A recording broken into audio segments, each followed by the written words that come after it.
जानते हैं आप कि भारत का इतिहास जो है वो अपने आप में बड़ा विशाल और बहुत शक्तिशाली इतिहास है। भारत का इतिहास अपने आप में बहुत कुछ समेटे हुए है और मुझे लगता है कि भारत की जनता को, हमारी आने वाली पीढ़ियों को, आने वाली जनरेशन को भारत के इतिहास के बारे में पढ़ना चाहिए और जानना चाहिए।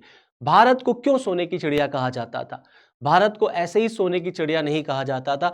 भारत के मंदिरों को तोड़े गए, भारत की संस्कृति को नष्ट करने की कोशिश की गई। लेकिन भारत के अंदर इस तरह की परंपरा या इस तरीके का कल्चर नहीं पाया जाता। भारत की तरफ से ना किसी दूसरे देश के भूखंड पर आक्रमण किया गया, ना हमने उसके भूखंड को कब्जाने की कोशिश की।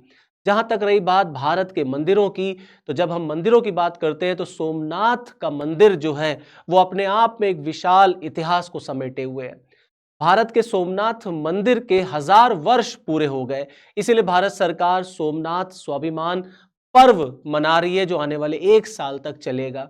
अगर हम भारत में ज्योतिर्लिंगों की बात करें तो आप जानते हैं कि भारत में 12 ज्योतिर्लिंग पाए जाते हैं, जिसमें से कि सोमनाथ ज्योतिर्लिंग जो है भगवान शिव को समर्पित ये मंदिर है, जिस मंदिर पर एक बार नहीं बल्कि 17 बार महमूद गजनवी का आक्रमण हुआ और अरब आक्रांताओं ने, मुस्लिम आक्रांताओं ने भारत के मंदिरों को तोड़ने का पूरा प्रयास किया, हमें हमारी संस्कृति से दूर करने का प्रयास किया, भारत के इतिहास को नष्ट करने का प्रयास किया। लेकिन भारत कल भी जीवित था, आज भी जीवित है और सदैव जीवित रहेगा।